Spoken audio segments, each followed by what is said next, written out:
palabras porque estoy anunciado como conferencia magistral o egregia o alguna palabra de este tipo que precisamente no encuadra lo que vamos a hacer aquí. Esta es una plática de Luz Emilia conmigo y de yo con ella sobre Ludwig Margules. Y creo que es una plática que tiene que empezar por el mero principio, porque no veo muchas, algunas sí, pero no muchas cabezas como las mías de pelo blanco, y creo que entonces hay muchos que no vieron sus primeras obras. Entonces quiero platicarles de eso un poco. Queremos platicarles de eso un poco. Pues sí, porque tú conociste a Ludwig Margules en los 60, ¿verdad, Alejandro?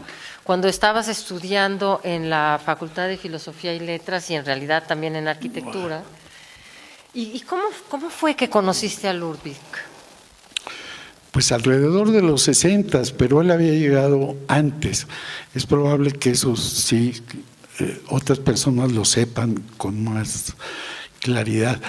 Yo para explicar esto correctamente tengo que referirme a otra persona, a un director que estudió en la Facultad de Filosofía y Letras, que de hecho fue el primer alumno de la facultad que se recibió como director de teatro en la facultad. De esto no hay trazos. No hay vestigios, no se nombra en ningún lado de los libros de los que a esto se dedican, de los que investigan, de los que catalogan, de los que hacen este trabajo de historia. Él se llamaba Eduardo García Maínez. Este joven director, antes de ser director, estudió primaria y secundaria conmigo los 9 años, competíamos por sacar las mejores calificaciones, siempre ganaba él porque tenía muy buena conducta y yo no, pero en aprovechamiento ahí nos íbamos. Después él estudió en la preparatoria en otro lado y nos reunimos en arquitectura y era evidente que no tenía el menor talento para la arquitectura. Hacía planos con óleo sobre papel, cebolla y manila y cosas muy extrañas, muy feas, que él se dio cuenta y se fue a la Facultad de Filosofía. De alguna manera yo lo seguí también, por otras razones, yo sí dibujaba decentemente. Y ahí nos encontramos nuevamente y hacíamos teatro juntos. Habíamos trabajado en el teatro estudiantil preparatoriano. Allí hicimos por lo menos 2 veces el Fausto de Marlowe y otras obras especiales para los estudiantes que eran chamacos, muchachos de prepa y después de las facultades, teatro estudiantil universitario. Cuando conocí a Ludwig se nos unió en la Facultad de Filosofía y Letras. Se recibió, Eduardo García Maínez se recibió, hizo un posgrado en Alemania y regresó a México y regresó a la facultad. Y seguimos, fue la época en que empezamos a trabajar juntos. Hoy me preguntabas qué hacíamos. Uh-huh. Esto es bastante insólito, no lo conocen los muchachos que estuvieron aquí porque son muy jóvenes.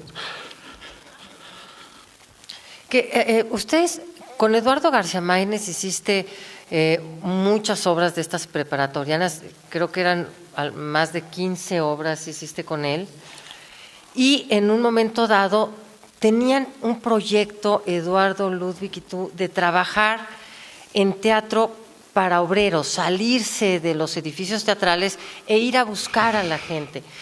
e hicieron un proyecto con La Hormiga. ¿En qué consistió? ¿Cómo era Margules? ¿Cuál era también su intención, lo que él deseaba hacer con este teatro para obreros?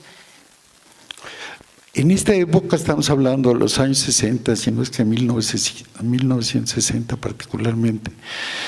Primero hicimos un cineclub en lo que ahora es el Auditorio Che, y etcétera. Y conseguíamos películas, a veces dobladas, a veces con letreros en español y a veces sin nada. Yo recuerdo, por ejemplo, en una de las proyecciones de Madre Juana de los Ángeles, de este director, ahora no recuerdo, y pues no traía ni letrero ni doblaje. Entonces pusimos a Ludwig, le pedimos por favor que tradujera del polaco al español. Entonces se pasó la película y Ludwig, con un micrófono como este, empezó a decir: es un verbo difícil de traducir. Y la película ya iba a la mitad y él seguía dando su clase de gramática. Es decir, era un amigo simpático que le hacíamos muchísimas bromas y que daba lugar a todo esto. Respecto al teatro de obreros, los obreros nunca nos quisieron. Hicimos todo lo posible por convencerlos. No querían teatro en La Hormiga, lo que ahora es un centro comercial que está ahí subiendo hacia San Jerónimo, pero no me acuerdo cómo se llama ahora. Bueno, ya todo eso ya no existe, eran tiempos en que había fábricas en Loreto. Por Loreto, sí. Loreto, exactamente. Entonces, luego tuvieron un proyecto con los teatros del IMSS, con el teatro del IMSS, y iban a poner una o dos obras ahí en la salida Querétaro. Bueno, las dos primeras obras. Ajá. Cuando Eduardo García Maínez regresó de Alemania, él fue el que consiguió ese trabajo en que nos encargaban a un director ya egresado, a Ludwig Margulis y a mí, que debo haber estado cerca también de terminar los estudios de arquitectura, de encargarnos del Teatro Cuauhtémoc del Seguro Social, echarlo a andar, de todo a todo. Entonces nos llevamos los repartos de la universidad, nos los llevamos a la Cuauhtémoc, no nos quisieron los obreros, pero el Seguro Social sí. Y ensayamos dos obras, las dos primeras obras. Nuevamente Fausto de Christopher Marlowe, que ya habíamos hecho en la prepa, y Margules dirigía algo de Lope de Vega, con el mismo reparto. ¿No era La Estrella de Sevilla en esa ocasión? Esa fue después en Tepoztlán. Poco después, sí. Estábamos ensayando cuando Eduardo se suicida. No sabemos por qué, nunca se supo. Decidió suicidarse. Y le agarramos cierto asquito al Teatro Cuauhtémoc, a partir de eso. Pero Ludwig, empeñoso, heroico, y con la caballería, tenemos que poner la obra que inició Ludwig, que fue el Fausto de Christopher Marlowe. Y la universidad nos abrió las puertas, nos dijo: pónganla aquí, pero no tengo otro espacio que el frontón cerrado de Ciudad Universitaria. Y fue conmigo, de las que trabajó conmigo, fue la segunda apuesta. Quiero decir que la primera, para que no se nos vaya, fue una con Teatro Universitario, que dirigimos de la Facultad de Filosofía, pero se estrenó en el Teatro de Arquitectura una obra de Brecht, el Círculo de Tiza caucasiano, ahora le pusieron la nueva versión, el Círculo de Yeso, para el caso es lo mismo. Y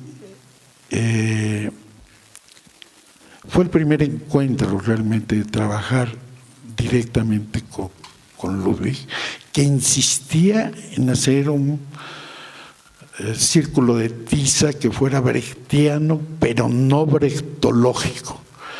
Hasta la fecha todavía no sé cuál es la diferencia. Creo que quería quitarle esa carga didáctica, ilustrativa de factores morales, etcétera, etcétera, y dejar más desnuda que la obra hablara por sí. Una prima suya hizo el vestuario, hicimos una escenografía con los elementos mínimos que se iban necesitando en la puesta, y realmente tuvimos tiempo de ensayar un lenguaje nuevo, escénico, caminos de luz por los que se marcaba el recorrido, bajaban cosas del telar, simbólicas.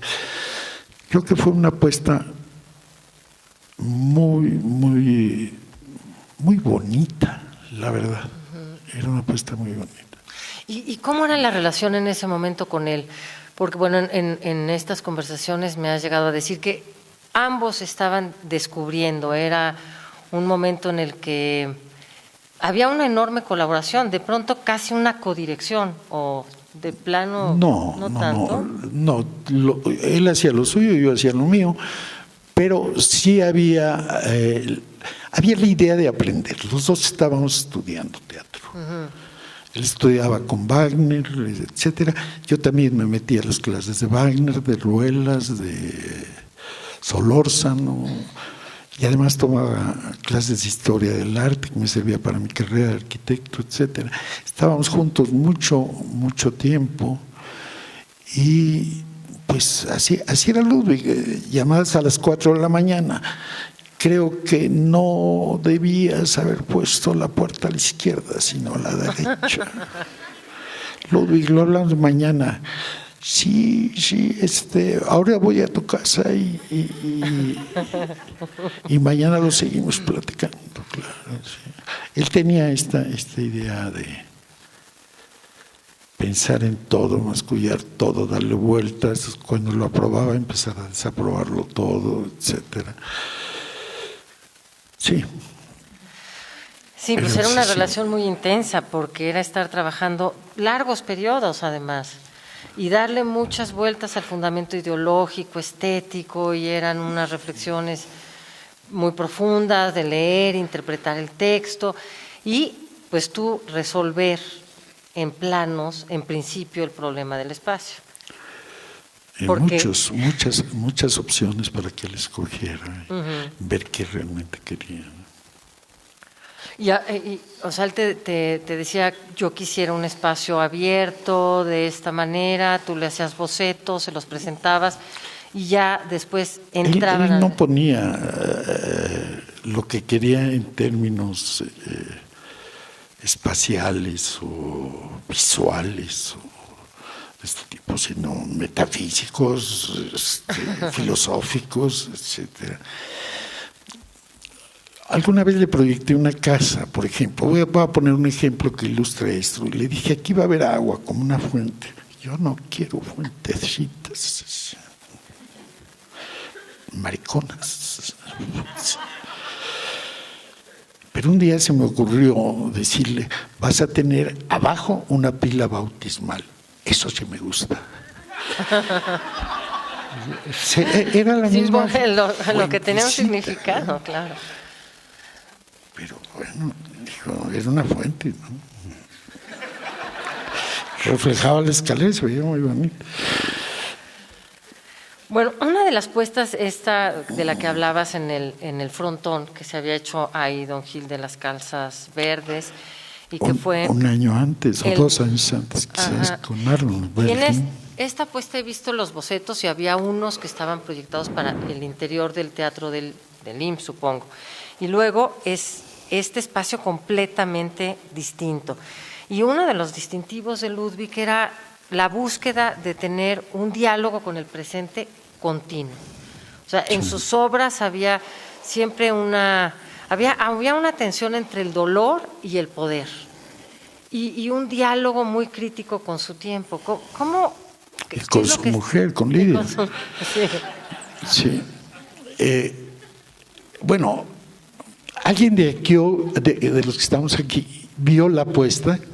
Del doctor Fausto, que se hizo en 1966 en el frontón abierto. No, nadie la vio. Bueno, es una lástima que haya nacido tan tarde. El frontón cerrado, que ha estado cerrado todo este tiempo, de verdad, en Ciudad Universitaria, es un espacio gigantesco, alargado, altísimo. Y por un lado. Por otro lado, la época que vivíamos en aquel entonces era una tensión constante entre la carrera armamentista y la Guerra Fría. Unos hacían armas que podían matar 2 veces a la humanidad entera, el otro hacía 3 y dependía de que alguien apretara un botón. Y así estaban las cosas. Mientras la carrera también era espacial, era cuando Laika la mandaron a la Luna y en sus libros de historia los pueden ver. Yo lo tuve que vivir y él también. Entonces para Ludwig era una declaración de que la ciencia, el conocimiento era algo diabólico que se había puesto para los humanos entre la extinción y demás, y era algo que se palpaba. Y eso es a lo que jugó y jugamos en el frontón cerrado, a poner realmente un reflejo Torres lanzacohetes, que por otro lado daban un gótico precioso, porque los cohetes son góticos, todo el mundo lo sabe, y eran torres muy, muy altas, estoy hablando de 7, 8 metros de altura, con cohetes, y Fausto arrastraba los cohetes como Cristo, y había un cerebro electrónico, cuando los cerebros electrónicos no eran de este tamaño, muéstraselos. De este tamaño no eran. Eran cuartos y cuartos, cuando todo esto empezaba, y esa fue la obra segunda que hice segunda, sí, ¿no? Y hay fotos allá afuera de esta obra, son impresionantes las fotos. No hay fotos, sí, están ahí, son fantásticas. Luego, otra de las... Se fueron sumando otros colaboradores a ustedes como Vladi y Marcos Curtix en un momento dado. Porque después de el doctor Fausto hacen A Puerta Cerrada de Sartre. Bueno, esto sí bueno, fue después lo pinta, no, primero Sartre, sí, a Ludwig mucho,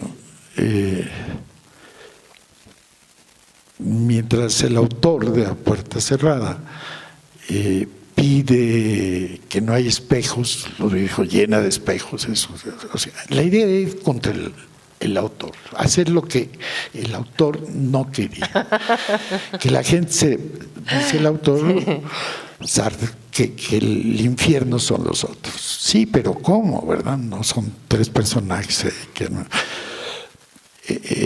Entonces estaba Vietnam, pon fotos de Vietnam, niños con napalm, espejos, retratos de los actores desnudos, una violencia tremenda, y bajo esas premisas que a él le interesaban, hice la escenografía y él hizo la puesta. Iba en contra del autor. Lo mismo pasó con la siguiente. Severa.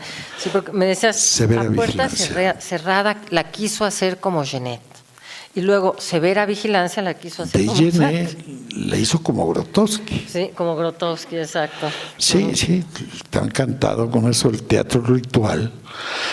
Y a mí me pidió pues algo sencillo, una cárcel catedral. Una cárcel, sí. Y tuve que hacerla con espejos, con barrotes de plata, con cosas muy extrañas. Que duplicaban el espacio del teatro, lo hacían infinito a base de espejos. Y bueno, entonces había censura, ahora no la hay, no tan directamente.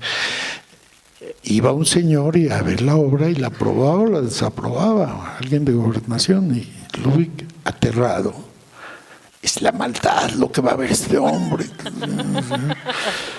¿Qué hacemos, Alejandro? Pues nada, para esa escenografía y para esa apuesta, para pagarse a los actores, vendió su coche. Y luego lo volví a comprar, lo volví a vender, y así se la pasó financiando todas sus obras, o muchas de sus obras. En este caso fue terrible, porque llegó el señor de gobernación y qué bonito, ¿sabes? Sí, empezó la obra y se quedó dormido. Entonces sufrió Ludwig muchísimo, porque se le durmió el sensor. Fue un desprecio gigantesco, digo, era un cuestionamiento mayor a la obra. Antes de esta obra también hubo un incidente muy importante en tu relación con Ludwig, que fue la tragedia española de Thomas Kidd, que Héctor Azar te pidió que hicieras pues la adaptación del CUT, de lo que era el ECO, un teatro en el patio, y tú hiciste la adaptación y la iba a estrenar Ludwig con la tragedia española de Thomas Kidd. Sí, el primer CUT, no sé cómo llegó, antes había sido el ECO, obra de Matías Geritz, cómo llegó a Azar para que fuera el CUT, pero fue el que estaba ahí por el Monumento a la Madre. Y yo hice una escenografía porque la tragedia española es de Thomas Kidd, que es un autor isabelino, pues tendía a recordar el teatro isabelino. Y Ludwig dirigía, yo no estaba en México, y a Azar le pareció espantoso, le pareció vulgar, era la palabra, ¿no? Que hiciera las batallas en judo o karate, ¿no? Y no lo dejó estrenar por eso. El CUT lo estrenó Héctor Azar con una obra suya después. Y el teatro, en cambio, le gustó cómo quedó y lo llamó Teatro Isabelino. Duró mucho tiempo hasta que entró Cleta y todo este lío, y hasta ahora se ha restaurado como era el cabaret del ECO de Geritz. Y luego llevó Azar ese formato del teatro isabelino al Cadac, que es lo que me contabas. Bueno, pero en esa época viene Grotowski a México y tú tienes un encuentro con Ludwig y Grotowski. ¿Cómo fue ese encuentro entre Ludwig y Grotowski? Fue cuando trajo el Príncipe Constante, precisamente al Foro Isabelino. Al Foro Isabelino. Y Ludwig lo invitó a cenar, no se imaginan ustedes dónde.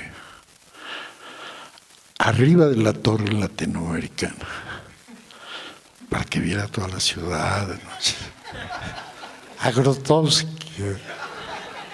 Pero cuéntanos cómo iba vestido Grotowski a eso. Era su etapa de negro, con corbata negra, camisa blanca, seriosísimo, ¿sí? Después ya se puso jeans, se dejó el pelo largo, ¿sí? Estaba muy enfermo, creo que después se alivió milagrosamente. Grotowski. Y no, bueno, lo poco que me tradujeron, los intereses de Grotowski andaban por cualquier lado, menos por el teatro, ¿eh? Traía estas inquietudes espirituales y le interesaban otras cosas. El teatro era un vehículo, claro, un camino, ¿no? Que quiso ir a Cuernavaca y ver a Gurdjieff y que no sé qué, con Iván Illich también se había interesado. Bueno, entonces, en todo este tiempo, digamos, en estas puestas en escena, ¿cuál crees que podrían haber sido puntos de conflicto con Ludwig a la hora de tomar decisiones? ¿Cuáles puntos de convergencia?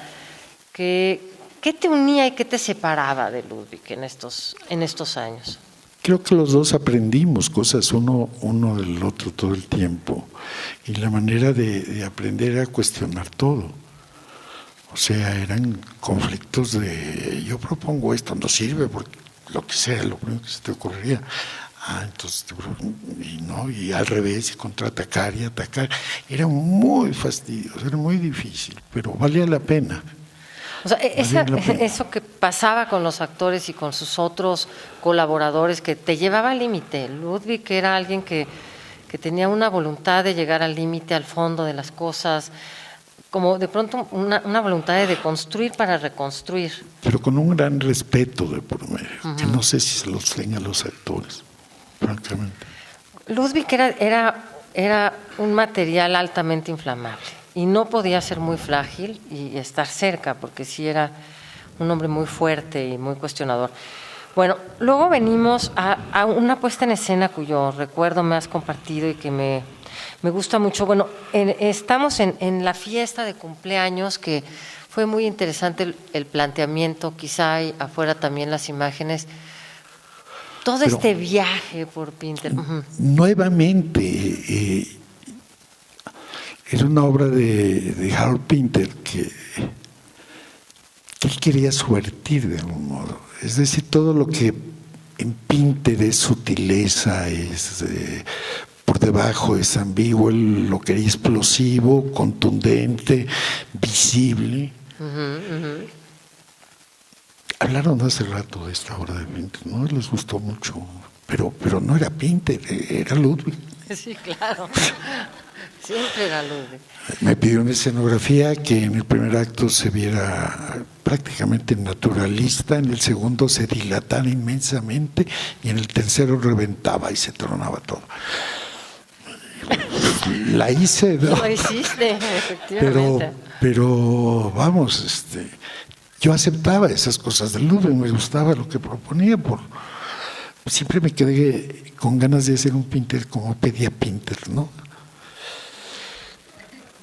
Luego vino Tío Vania, que esta fue una puesta en escena en la que te trajiste prácticamente los muebles de la hacienda de tu familia en el Valle de Mezquital, y en la que me has dicho que lo único ruso que había era el samovar. ¿Cómo fue este acuerdo, este trabajo con Ludwig en Tío Vania? Porque hubo pleitos ahí, que yo recuerdo, hubo momentos difíciles. Bueno, yo creo que en ese Tío Vania Ludwig no quiso violentar a Chekhov para nada. Quiso seguirlo tranquilamente. No había nada estridente en la puesta. Era casi como uno se puede imaginar que la había escrito Chekhov, ¿no?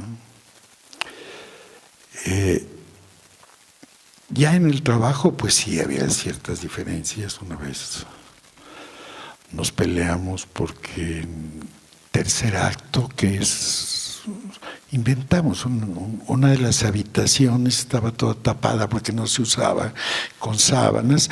Yo quería tapar el candil y él no entendía mucho por qué tapar un candil. Le digo, pues que le cae el polvo. Entonces, todas las explicaciones no sirvieron. Era una tontería tapar ese candil. No, pues a mí me gusta tapado, ahora sí, Ludwig, ya te friegas. Porque él empezó a discutirlo delante de todos los actores, y te pido que salgamos a Los Arcos, ahí enfrente en la avenida Chapultepec. Pues lo quito yo, lo quitas tú y me llevo todo, Ludwig. Te quedas con el teatro vacío y dices que es conceptual o lo que tú quieras.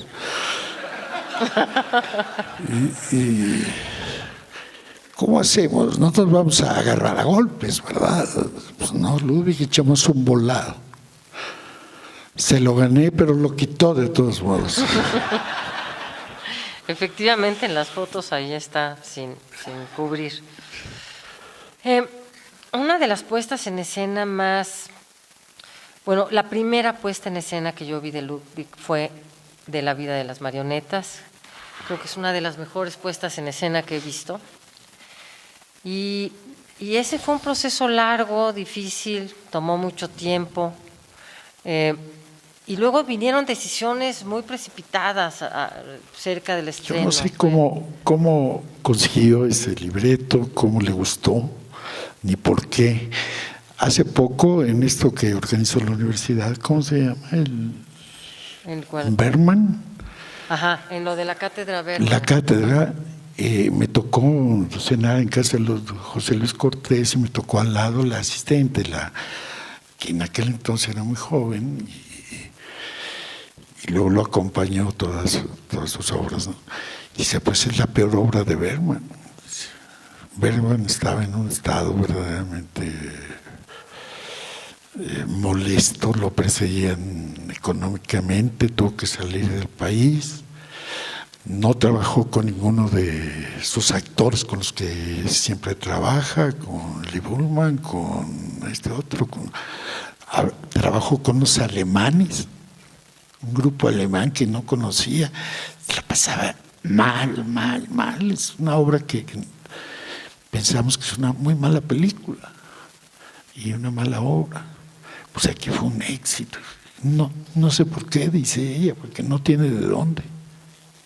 Esto me sorprendió mucho.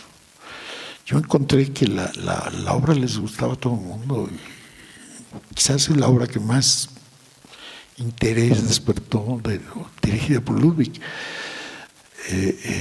Esta obra. Pero si quieren que les platique, esto se llevó 2 años. La primera idea era rentar o pagar algo en algún edificio en construcción, de esos que se tardan mucho en construir, o se tardaban, ahora ya no se tardan nada, y poner en cada piso un set, que eran 36 sets o 2 sets por piso, según el edificio que consiguiéramos, y que el público recorriera los pisos viendo la obra en distintos ambientes. En eso trabajamos casi 1 año. Después tuve que hacer bocetos para algo que pedía, que eran los tiempos muertos, como transiciones entre lo que pasaba. Debía haber sets para tiempos muertos. ¿Qué es eso? Digo, pues, una calle mojada. ¿Y eso qué es? Tiempo muerto. Eso. Por ahí camina alguien o no camina, se ve la sombra. Como que estaba muy fílmico en ese entonces. Pero después ensayó en el CUT, en su oficina, y llamaba a los actores, porque estaba dirigiendo el CUT, y sentaba al actor aquí, y me llamó para decir que quería que el público los viera a la misma distancia que los veía él, así de cerquita. Esto lo iba a hacer después con los justos, ¿no? Pero quería hacer todo en esto. Finalmente yo hice una escenografía que él nunca entendió de qué se trataba. Y con los mismos materiales que se habían comprado para hacer esa escenografía, que Ludwig no entendió nunca cómo funcionaba, con proyecciones, cosas muy complicadas, hicimos esa 2 semanas antes del estreno, usando los mismos acrílicos, cosas, y a todo el mundo le gustó mucho. Así fue. De la vida de las marionetas es la última obra de teatro que haces con él. ¿Cómo? No, perdón. Sigue The Rake's Progress, el Fausto de... Pues, sí, bueno, haces ópera después con él. El Ricardo III nos lo saltamos, era porque es antes, es que nos hemos ido saltando. El Ricardo III es algo muy interesante porque es ahí donde trabajas con Vladi, pero este es antes. Ricardo III... Sí, con Vladi. Sí, no, pero está bien. No, volémonos obras porque si no, pasamos toda la noche. Dime. El Ricardo III, Vladi hizo un vestuario y a Ludwig finalmente estaba como muy entusiasmado. Él empezó a hacerlo en severa vigilancia y no lo usamos. Porque pues, no venía el caso. La cuestión con los pintores es que pintan. Entonces, el vestuario se pone sobre gente que se mueve y cosas. Y era muy bonito. Los dibujos son muy bonitos, están en el libro. Pero pues, no funcionaba. No le funcionaron. Luego, no los de la vida de las marionetas sigue Lulú de Wedekind. Y sí fue una obra que no funcionó. Yo pienso que no funcionó ni la dirección, ni la actuación, ni la escenografía, ni nada. ¿Y por qué? No sé. ¿Cómo fue tu trabajo con él en esa obra? Esa sí la vieron ya, ¿no? Era malísima, ¿no? A ver, de las obras con las que trabajaste con Ludwig, ¿cuál es la que más te gustó?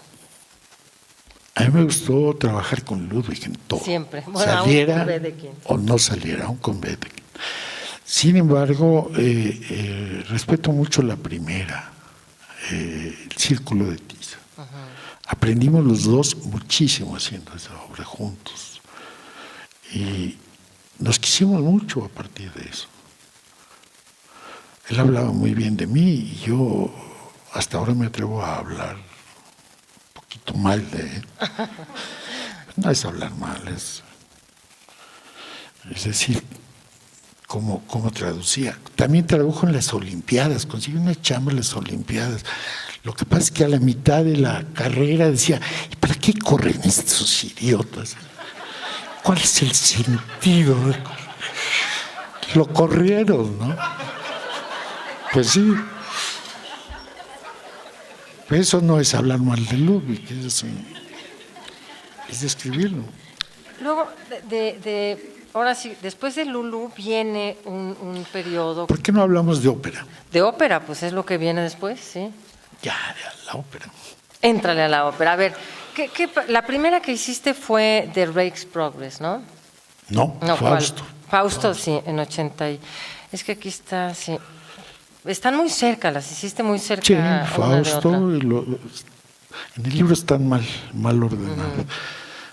Y Fausto, pues ya lo conocíamos, ya habíamos hecho Fausto de Marlowe, yo había leído el Fausto de Goethe, etcétera. Nacho Toscano, que dirigía entonces ópera, me habló y me dijo, oye Alejandro, tengo muy poco dinero y quiero invitar a Ludwig. ¿Qué hacemos?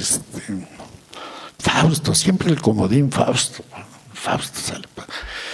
Y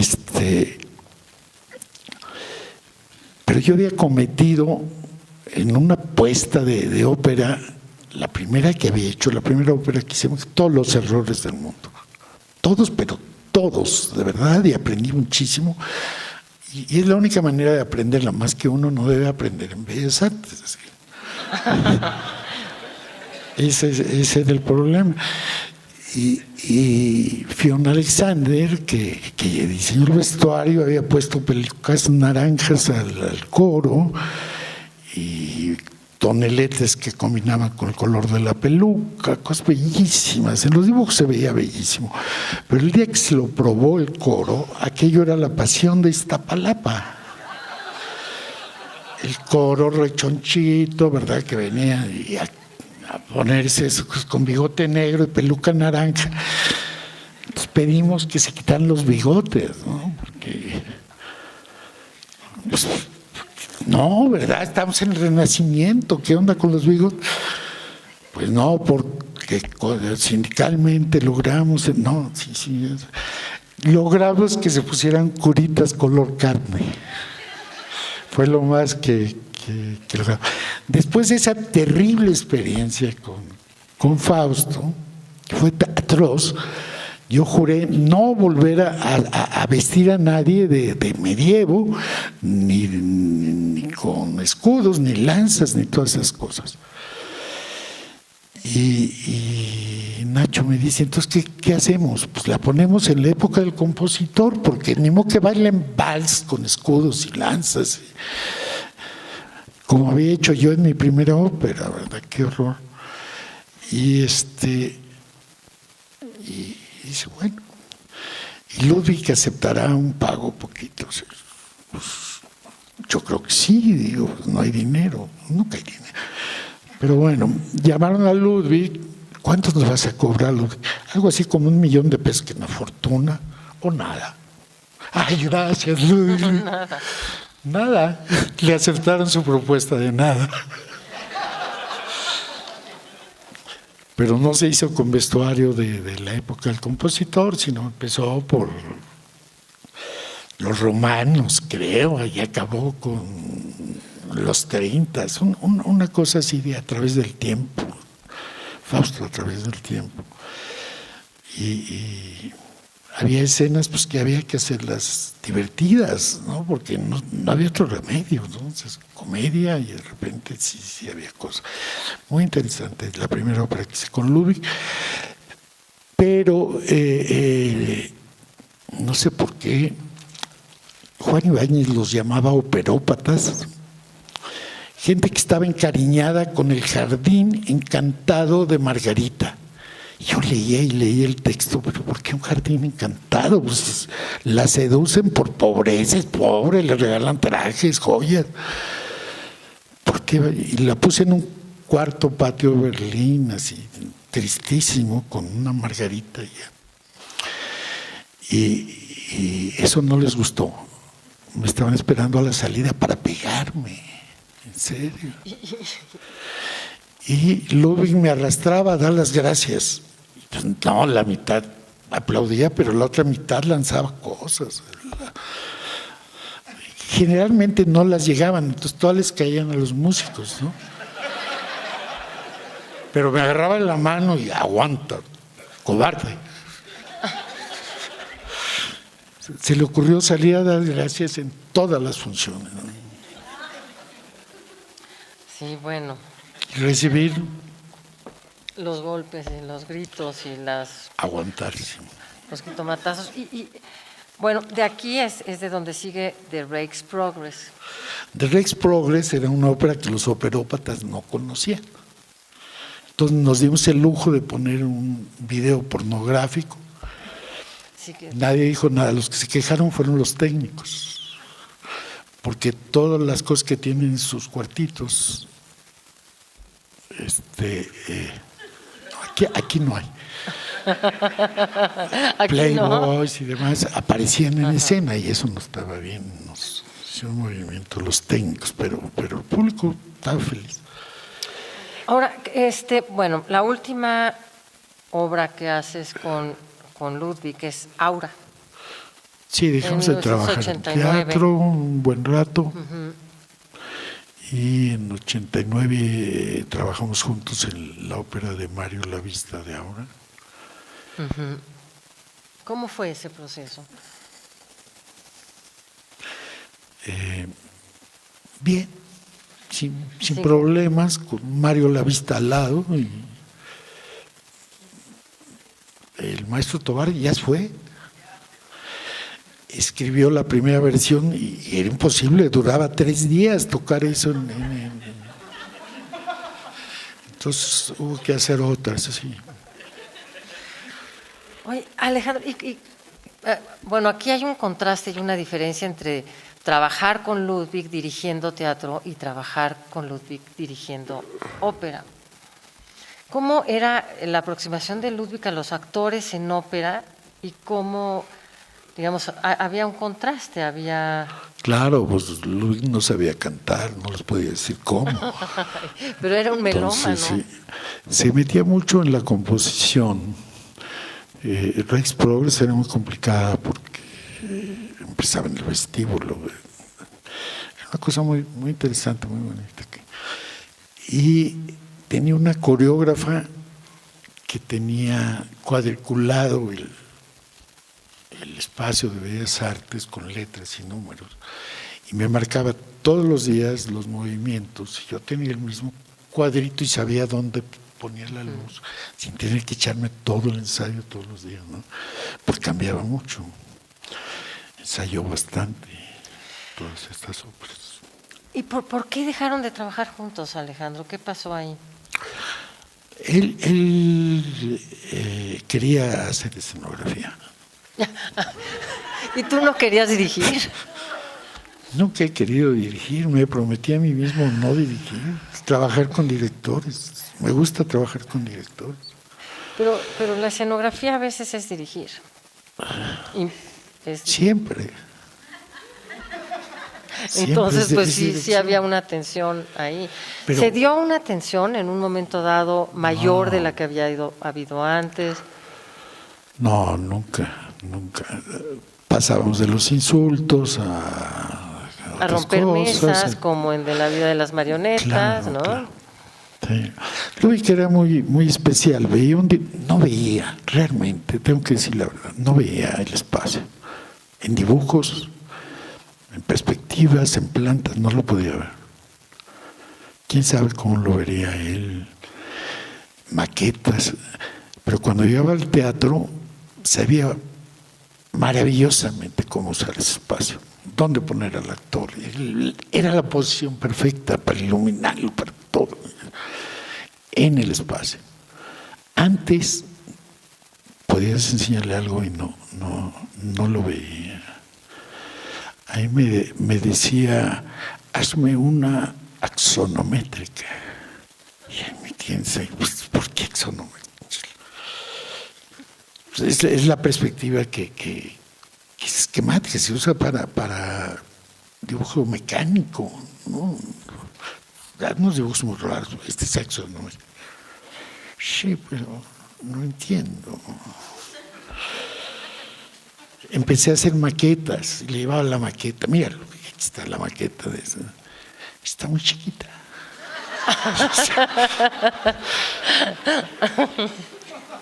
Era imposible. Pero llegaba al espacio y lo manejaba divinamente.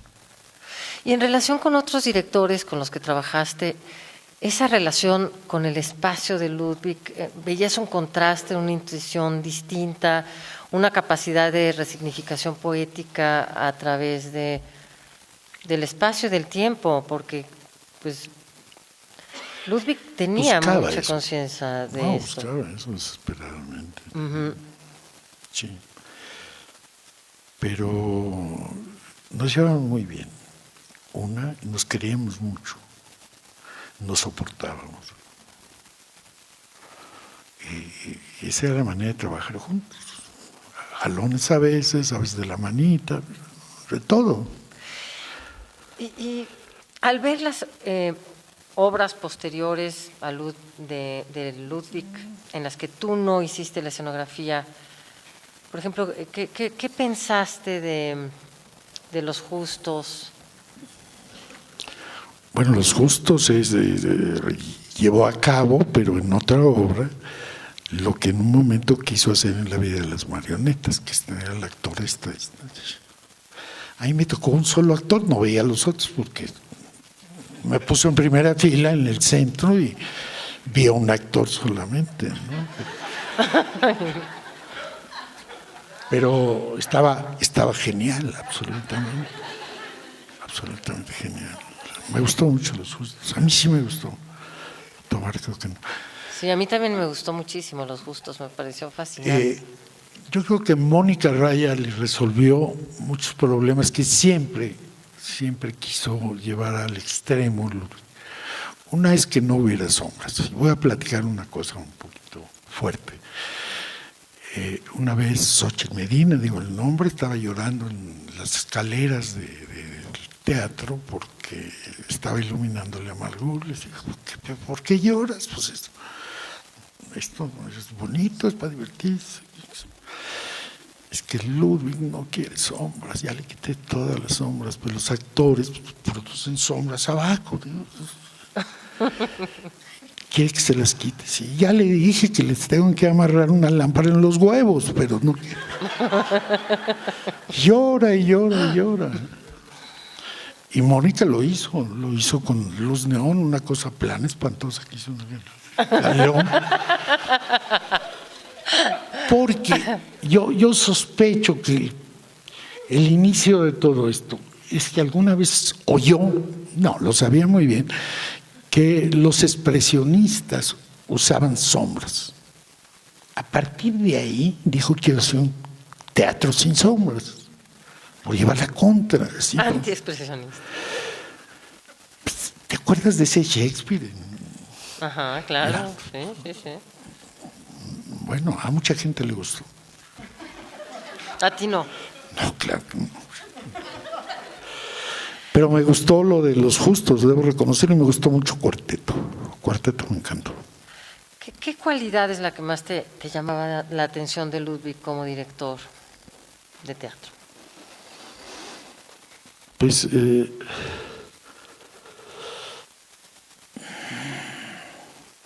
su capacidad de llevar al extremo las cosas, a manera de prueba, ¿no? Esto, otros directores saben muy bien lo que quieren, lo manejan, salen cosas bien o mal, no sé. Pero Ludwig, esto de empujar las cosas hasta el imposible, ¿no? Una manera intensa de vivir el trabajo. Intensísima, todo, ¿no? intensísima. Sí. Bueno, pues creo que el público puede ser que tenga muchas preguntas y este sería el momento de preguntarle a Alejandro. Sí, sí, por favor.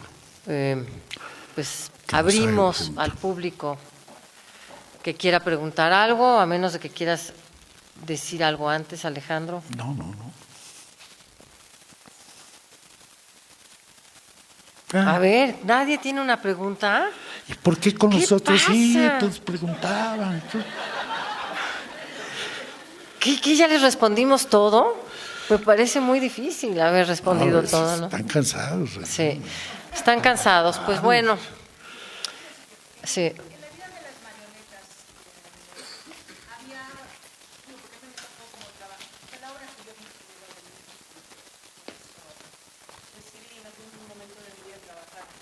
Querer estudiar con él y trabajar con él, ¿no? Por ejemplo, todos estos efectos que había de la lluvia y demás, ¿no? No había lluvia en la vida. ¿No de había las lluvia? marionetas. Sí había agua en las ventanas, ¿cómo no? No, nunca llovió. Ay, Dios. Donde llovió fue en Chekhov. Digo, Giovanni. perdón, en Chekhov. Perdón. Ahí sí llovió. En Chekhov, dije mal. Es en Chekhov. Por ejemplo, toda esta lluvia, digo, porque después había como toda esta cuestión de los efectitos, de lo que él mencionaba cuando estudié con él, ¿no? O sea, en ese momento, o sea, ¿cuál era como la intención? ¿Por qué de pronto esas cuestiones de un realismo? Yo creo que Chekhov escribió en una época realista. Y dentro del realismo una cosa muy especial, Chekhov. Toda esta tensa del profesor vestido de citadino en el campo, de la ridiculez de los zapatos que trae, en el calor que está haciendo, en el verano, cuando hay estaciones bien marcadas, cada acto es un... debe sentirse el sopor, la enfermedad, la no salida de ese rancho o de esa hacienda. Y mientras el otro anda con la muchacha guapa y tiene todo el dinero y sale de las... etcétera. Todo esto se colma en ese primer acto, ya el segundo, perdón. Ya no se puede más y de repente llueve. Y esta lluvia aligera, aliviana todo y cambia la manera de actuar de los personajes. Y se juntan ya se me olvidaron los nombres. Elena con la otra y se sinceran y todo va bien y va a tocar el piano y sale el profesor y dice no se toca, se abren las ventanas. Todo eso es dramático, todo es la obra. ¿Por qué no hacerla? ¿Por qué cortarlo? A mí me encantó, pero después me preguntaba, o sea... No se veía como efectito. Ahora Ludwig dijo, si vas a poner lluvia, pon la poética. ¿Cómo es poética, Ludwig? Si se ve, que no se oiga. Y si se oye, que no se vea. Esa era su idea de poesía. Bueno, cada quien tiene sus ideas. A ver, ahí. Sí.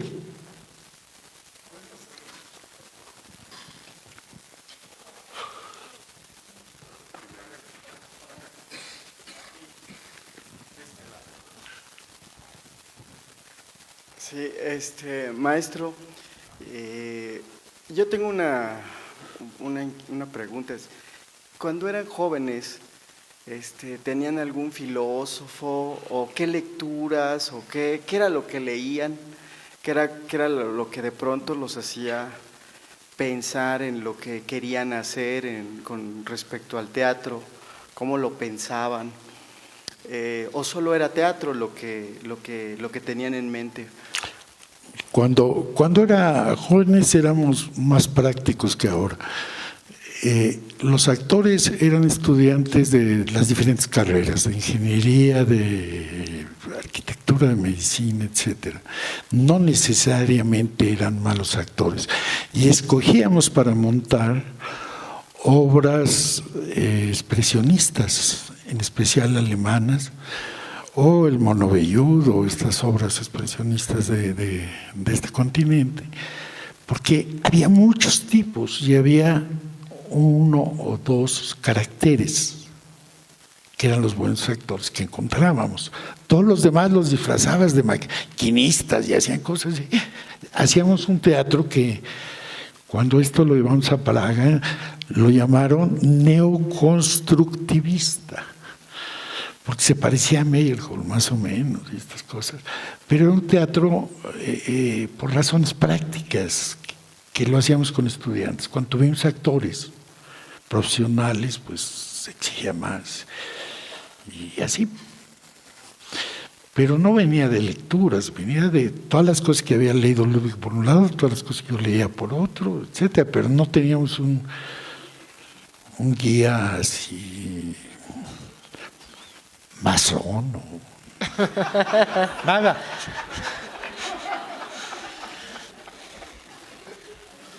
A ver, ahí hay otra pregunta. Sí, gracias. Recuerdo que cuando se presentó Cuarteto ahí en la colonia Roma, el maestro Margules puso una iluminación a propósito de la iluminación, y eran simples tubos de neón, y estaba él maravillado por su descubrimiento. Entonces me gustaría saber qué fue, por qué no utilizó otro tipo de iluminación como la que procedía, digamos, en otro montaje, no lo sé. Pues Gracias. quién sabe, hay que preguntarle a Mónica Roya. Yo de verdad, creo que de repente había ideas que no correspondían a la práctica. Esto de las sombras, de que era un teatro sin sombras, porque alguna vez oyó que el expresionismo se basaba en las sombras. Con cualquier película ves las sombras que se alargan y demás. Y él no quería ser expresionista de esa época, no quería otro expresionismo. Y entonces se negaba, pero radicalmente, a nada de sombras. Entonces, yo lamento no haberle dado justo mucho, pero él lo logró cuando trabajó con Mónica. Esto del teatro sin sombras. El neón, por ser lineal en vez de un foco, produce menos sombras. Un cacho borra la otra, ¿no? Pero sí hace sombrita, difusa pero sombrita. Sí, bueno, maestro Luna, bueno, es un comentario, una inquietud. Pero que levante la mano, porque déjame cambiar de lado. Sí. Ah, qué linda. No, aquí te agarro con nosotros. Isabel, tu amiga. Sí, no, ya. Una pregunta de las...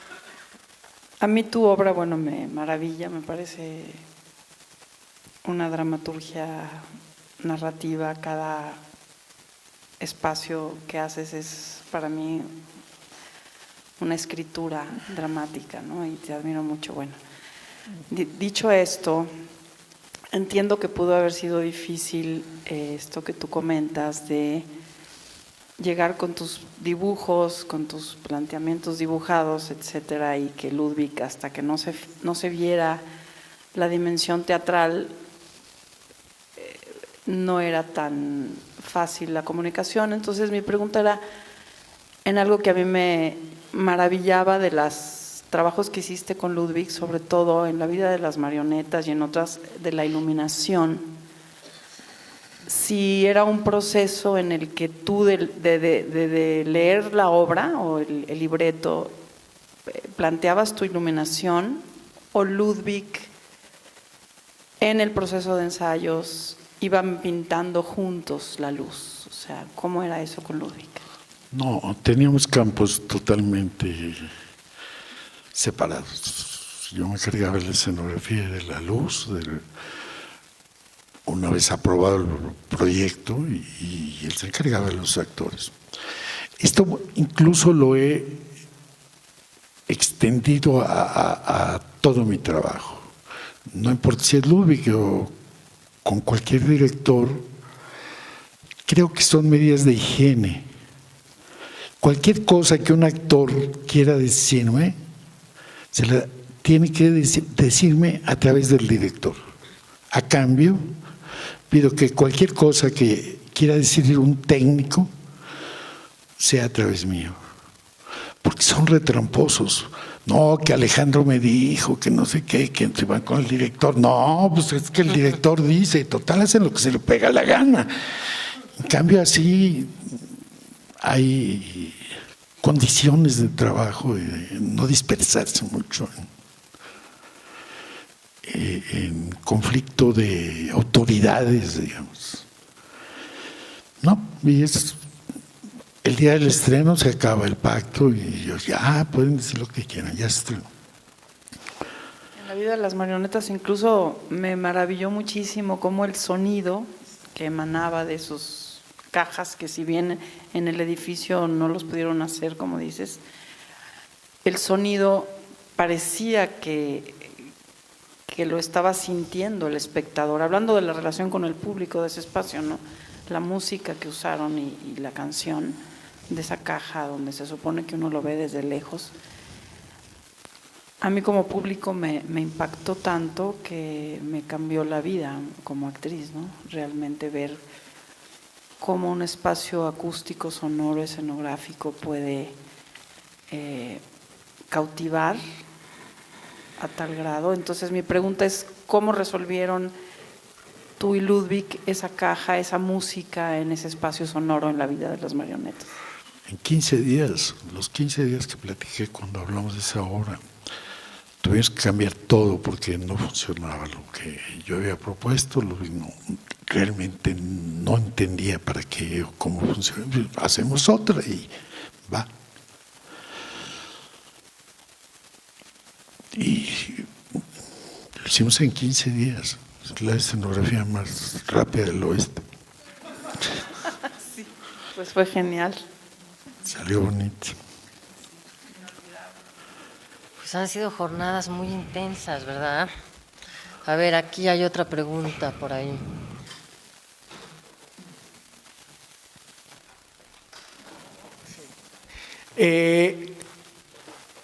Me interesa mucho escuchándote y también oyendo las mesas anteriores, el tema de la búsqueda y de el aprender y de este tiempo para desmenuzar los montajes es una constante en la obra de Margules, creo que también en la tuya, maestro. El teatro actualmente es muy distinto en muchos sentidos, sobre todo en cuanto a condiciones para poderlo generar. En términos de búsqueda, a mí me interesa saber qué tan largos eran los procesos, el tiempo que tenían de repente. A lo mejor en 15 días se resolvió, pero todo el trabajo anterior, pues quizás también… Claro, estaba ahí. Estaba ahí, sí, en el sistema, ¿no? Y esa sería una inquietud pregunta. Y la otra, ¿cómo cabe, sobre todo para los que tuvimos a muchos maestros que vienen directamente de Margules, vienen directamente de estos procesos, de este teatro, con un rigor que de repente es muy complicado actualmente mantener en términos de los tiempos de estreno, del tiempo que dura una temporada de 10, de 8 funciones, ¿no? de todo el contexto que pues está cambiando. Estamos en un momento donde el teatro también tiene que encontrar la manera de mantenerse en este rigor y en esta búsqueda, en mi opinión. No, pues te está preguntando a ti. Sí, A los dos también puedes Sí, opinar tú, Luis Emilio. Bueno, pues sí. como esta es mía, pero bueno, no, pero no es que hubiera tanto tiempo más que ahora. Por lo menos en la universidad, que era donde más trabajábamos, el tiempo es el anual, es decir, se hace la programación anual de lo que se va a presentar en el año, y la tiene que firmar y aprobar alguien, y jerarquizar los ensayos porque no hay dónde, o porque los actores son los mismos, o por lo que sea. Es decir, no hay 2 años para preparar una obra, no existe eso, en ningún lado. En este país no hay previsión. En otros lugares tú puedes decir, dentro de 5 años voy a hacer una ópera en tal parte, porque está ocupado todo el tiempo, por lo que sea, ¿no? Aquí no, se te atraviesa un cambio de sexenio, o la bancarrota total, no hay modo de planear. Tiene que ser en corto tiempo. Pero ese es uno de los factores, punto. Y por ejemplo, en cuanto al proceso de que se les ocurría una obra juntos, de ahí a que se programara más o menos, pues, ¿puedes hablar algo de ello? Sí, claro. En eso sí éramos democráticos. Es decir, él quería poner una obra, la que a él le gustaba, y yo quería poner la que a mí me gustaba. Y algunas veces las resolvimos, bueno, vamos a hacer las dos, pero primero la mía. No, pues ese era otro volado también que había que echar y discutirlo mucho y demás. Al principio, por cómo se dieron las cosas, las primeras obras me consultaba de 2 obras cuál me gustaría hacer, por ejemplo, o cosas por el estilo. Sus dudas me las echaba a mí y lo que yo dijera él iba a hacer lo contrario. Cosas por el estilo, básicas, ¿no? Ok, muchas gracias. A ver.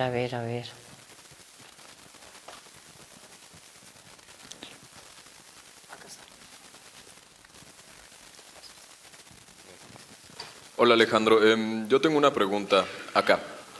En tu trabajo como creador se encuentra una gran notoriedad del trabajo como de dirección o de redirección a partir de la luz y del espacio. Y quería saber cuáles fueron tus influencias o cómo encontraste las particularidades, por decirlo así, escultóricas en el teatro, que trabajaste mucho.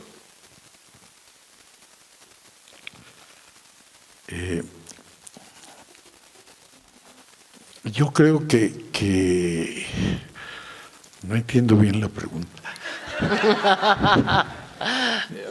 No, pero déjame tratar de organizarme. Yo a lo mejor estoy cansado. ¿Qué quieres saber? Yo con mucho gusto te lo digo, pero me preguntaste como 3 o 4 cosas, ¿no?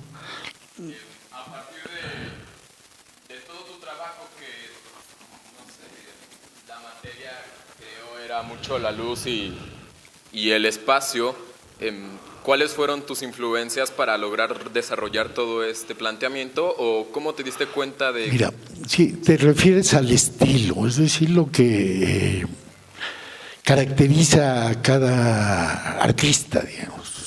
Sí, y más bien cómo problematizabas esto, porque en mucho lo desarrollaste aquí en México. Todo. Sí.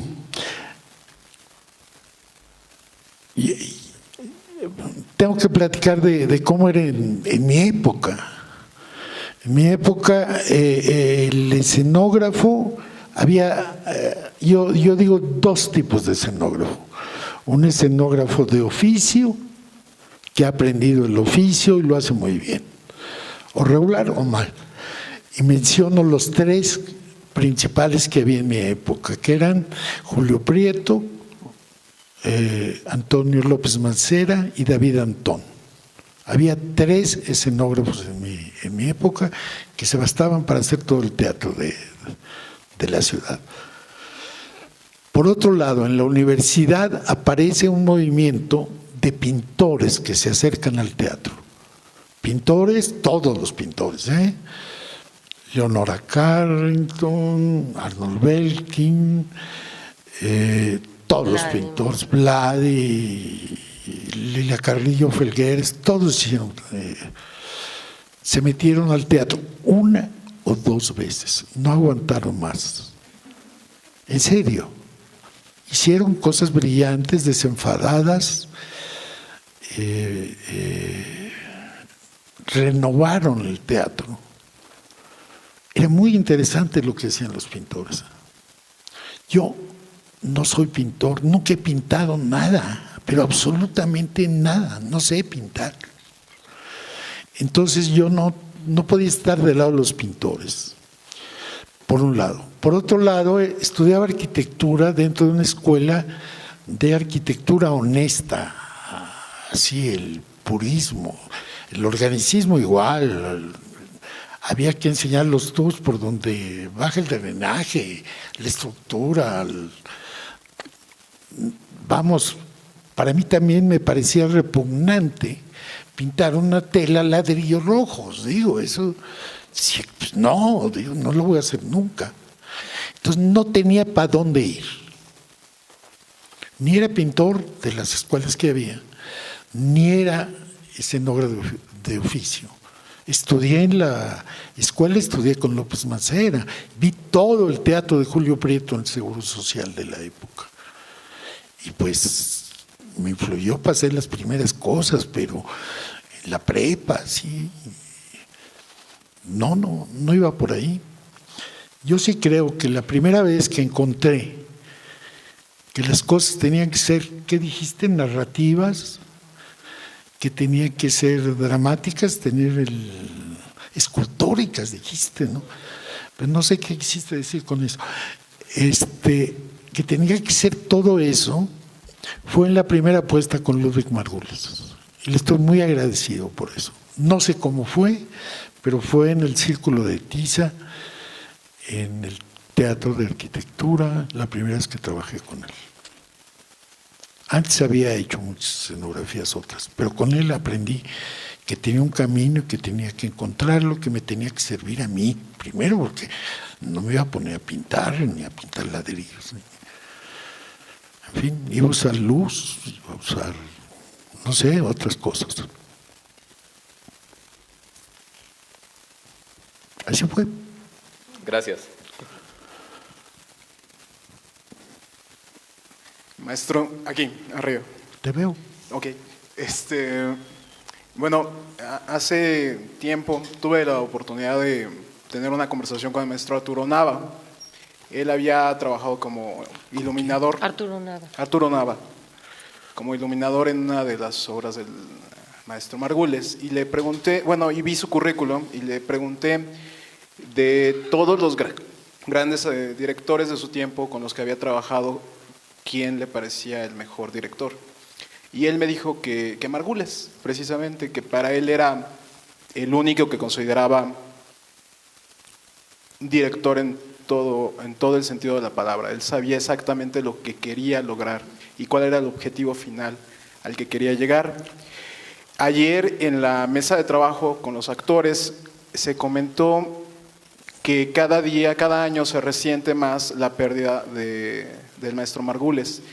Y mi pregunta es, para nosotros, esta generación que yo creo que muchos no tuvimos la oportunidad de verlo como tal, de ver en escena el trabajo del director, de Margules como director, y en esto que el teatro es finito, ¿no? Que es inmediato. ¿Qué es lo que hemos perdido o qué es lo que ha perdido el teatro desde que perdimos al maestro Margules, en su opinión, si es que hay algo?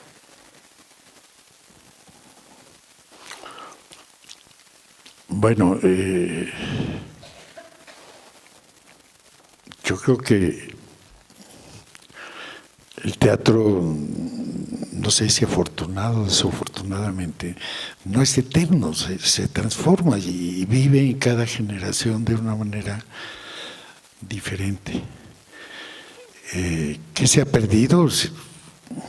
Mucho. ¿Qué se ha ganado? También mucho. Todos sus alumnos, o sea, todos están trabajando en teatro, todos sus actores, etc. Contestando eso, pero por encima de eso quisiera platicarte algo de, ¿cómo se llama? Nava. Arturo. Nava. Sí, Arturo Nava. Una vez se me acercó Arturo, que es excelente maestro de dibujo, excelente maestro de dibujo, es gran maestro, pero de veras. Y me dijo, Ludwig quiere aprender a dibujar. Híjole, le dije, bueno. Y le dio clases 1 año, Arturo, a Ludwig. 2 veces por semana. Iba a desayunar a casa de Ludwig y a darle clases particulares a Ludwig. Le digo, ¿y aprendió? No, pero no sabes cómo aprendí de dirección.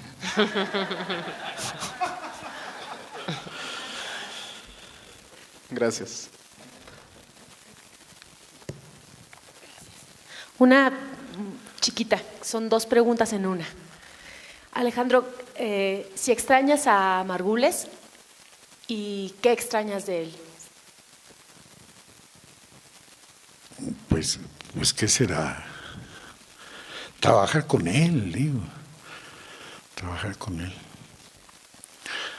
Ahora, de alguna manera él necesitaba trabajar con otras personas para contrastar, para constatar, para lo que sea. Yo trabajé siempre con varios directores, pero él trabajamos juntos toda una etapa de obras y después él necesitaba y sin pleito alguno, vamos, tenía ganas te digo que llamó a Nava para que le enseñara a dibujar, quería ser escenógrafo también. Pues sí, francamente. Y hizo lo que como escenógrafo hubiera hecho, tener su teatro sin sombras que quería de repente. Bastante aburrido. Y el muro con los actores aquí pegados y lo elemental del cuarteto, pero basado todo en una actuación fuertísima, ¿no? Y hizo lo que estaba buscando, ¿no? Esas son las que vi, no vi otras que hizo después también, Camino Rojo a Zabaiba, no la vi, o sí la vi, pero no me gustó. No estaba bien, ¿no? No estaba bien, creo, no sé. ¿Tú la viste? Pues sí la vi, lo que pasa es que las exigencias actorales de Ludwig requerían actores más maduros para esa obra, ¿no? Era uno de los problemas que tenía.